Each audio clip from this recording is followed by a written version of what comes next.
Assalamu alaikum wa rahmatullahi wa barakatuh. So we had a fruitful talk about the spiritual need, the psychological need of yourself as a human being. And today we will continue our talk in another episode about this important topic. So before we spoke about many things, I'm not going to repeat because this will sound so boring. So here is the link. You can go and just watch the episode again so that we can continue our talk. We will continue our talk, of course, after the intro, waiting for you. Don't go anywhere.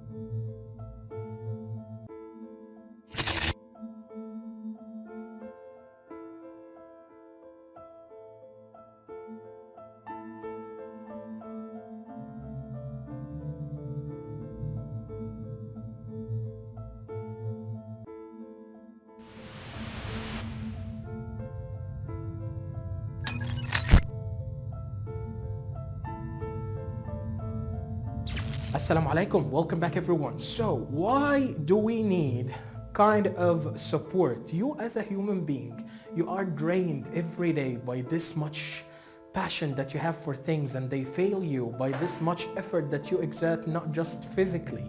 You believe in many things, you're trying to exert effort for many things. However, the results are not all the time up to your expectations. And that is why you have all the time to get back to a shelter, to get back to a place where you can just get rid of everything, relax and surrender. Get rid of all these things that would bother you in life, that they don't have much expectations of you to be fulfilled, and you have to just find this peacefulness. Look around and see how many religions were followed by millions of people just simply because of the fact that they have this peacefulness achieved by visiting a temple, sitting in a church, or in our case, going to the mosque or the masjid. The fact that you as a human being, you are going and running and jogging in this life. You are like a car that would need to rest sometimes. You need to change the oil and give yourself the required maintenance. This is the fact. You have to repair yourself every now and then. So give yourself a chance. Just take a break. And this break has many faces and many aspects and many turns in our religion. One of them is reciting the Holy Quran, reciting the Noble Quran. And when I'm saying this, I'm not telling you to just go again to do an act of religion, but to do an act of culture, an act of relaxation. Why not? Just give yourself a chance. Go and read a few chapters, few verses. Also, one of the things that we do, and I mentioned that to you guys before, is to interact with one another, is to interact with others. This is such an important act. Don't live alone. You as a human being, you were not created to live alone on your own, to be just the one-man show or the one human show. So to women, don't be offended. It's just the fact that we refer to the human by a man doesn't deny the fact that you exist and you are an important part of this world. We believe in so. In our religion, we have set of episodes for you to just understand how valuable you are and how misinformation items and pieces and how many misconceptions were taken about women. So let's be back on track. Why do we need to interact with one another? Why you can't live alone? Because you are a human being, and one of the teachings that we have in our religion is that our religion is all about the proper, decent and gracious interaction with one another.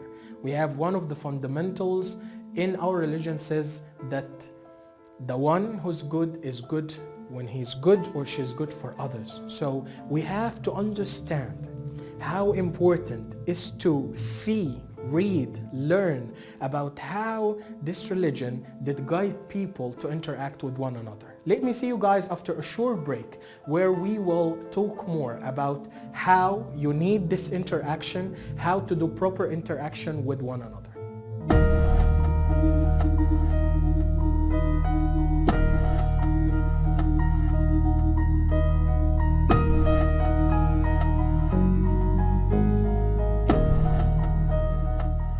Welcome back everyone, and assalamu alaikum. So we return after this short break to continue our talk about how interacting with others in a specific way, in a regulated way, can help you get rid of all and many of these burdens that you have. Now, loneliness can be useful sometimes, but when it happens to be a lot in your life, it just makes you a bit of a prey to your own fears. And that is why it's always recommended not just to have it in a form of a friendship, but it's more of a fellowship. We have this teaching that says al-mar'u bi ikhwanihi, which means that the human being, the Muslim human of course, can be better by the circle of influence around him or her. That actually explains the importance of how selective you should be, how noble you should be, especially when it comes to the circle that you have around you.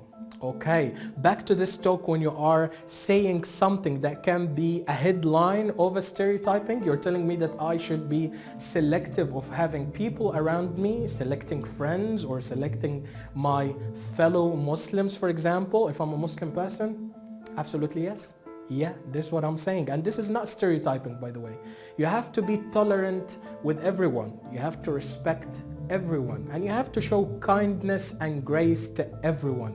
However, when it comes to the people whom would influence you, let's get back to the very first example we have taken in the first episode. When you select a basket of fruits for yourself, when you go and buy them from a supermarket, or even when you go and pick them from a garden, will you pick the good ones or the bad ones? If it's a logical talk about noble people, definitely you will pick what's classy. You will just go over there and leave the normal usual fruit and go and get yourself some good ones, clean ones, perhaps some organic ones. Why not? So you always pick what's healthy, what's useful for you. Why not when it comes to people? It's easier said than done. I understand. Yes, sometimes we are being deceived by people. However, you as a human being, you can be selective based on experience. You can all the time find a way to be selective. So should I say no to people? Should I neglect them or expel them from my awesome noble life? Absolutely not. You can just let yourself not to be influenced except by those who are worthy. And this comes by, again, not just practice, by thinking. Don't actually follow the steps of that girl. I'm talking now to my fellow ladies, my sisters. If you are being influenced by the wrong person, how come this is so wrong? Don't let actually the looks overwhelm you. And this happens a lot, by the way. Oh my God, she's a fancy star. I have to follow her. I have to follow and do like her and make this haircut. Actually, what you need is not the physical look. What you need is this peaceful inside, the engine of yourself, your heart, your soul. If it's pure, if it's purified, if it's taken to this classy, elevated level of peacefulness, having peace with your own self, this what would make you a different person. Your inner is way better and important than the outlook, the physical look that would make you a mean girl. And by the way, look at this idea. You can find it the basic theme of tens of Hollywood movies. It's always important to have the better inner self. And how many times you are so compassionate and you are so supportive to this hero who is having a better inner self than a physical look. Wait for me, guys. After a short break, we will continue our talk about how being influenced by the proper people, the righteous people, is far more important than just following any person just to imitate them. Wait for me.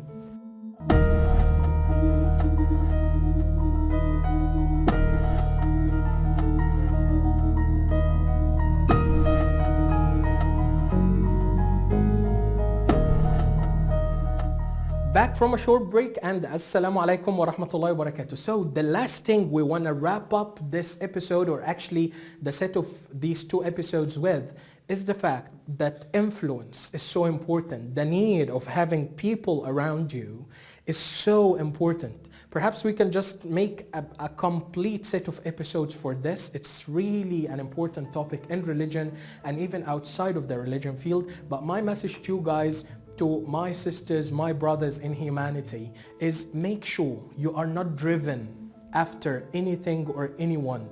You have to be independent. You have to be your own self. You have to have your own set of beliefs to follow them, your own persuasions. The fact that when you do this, you will be satisfied with yourself. This does not mean that we will live alone, but you live yourself with all the pride. You can actually make the difference by being influential, not by doing what's wrong. It's actually by doing what's right.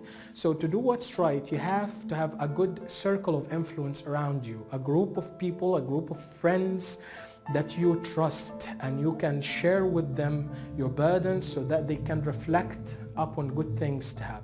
That is why we have this belief in our religion that every person should be influenced by a proper, good, kind circle of influence. Now, how to do this? You can find 5 things mainly over there in any person. Number 1 is that they are not actually different from what they do and what they say. So they have typically both identical, actually having themselves believing in what they say, so they are automatically executing and doing what they say. They are not with 2 faces, the double-faced people. Second thing actually is that they have to be supportive, which means that they actually not so selfish when it comes to being good. They can give you the advice, the proper advice, and the best practice. This also comes from those people who believe in you, they love you, they actually support you, and they admire the fact that you can be a better person sometime.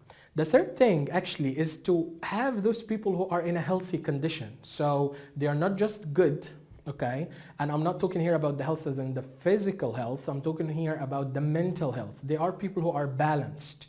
They can give you the judge, because if it happened that they are so weak, they will reflect upon you negatively.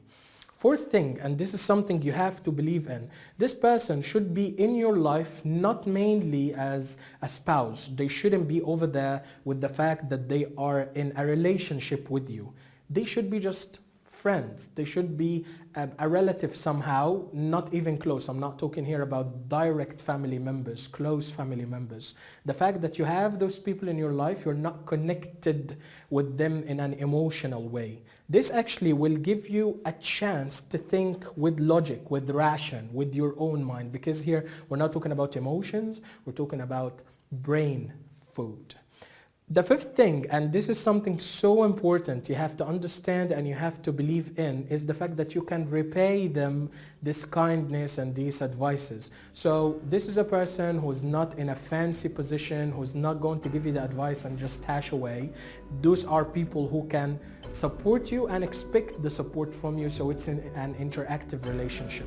Wait for me in the upcoming episode. We're going to continue our talk about Islam, about religion, and also about how to interact properly with people. See you next time.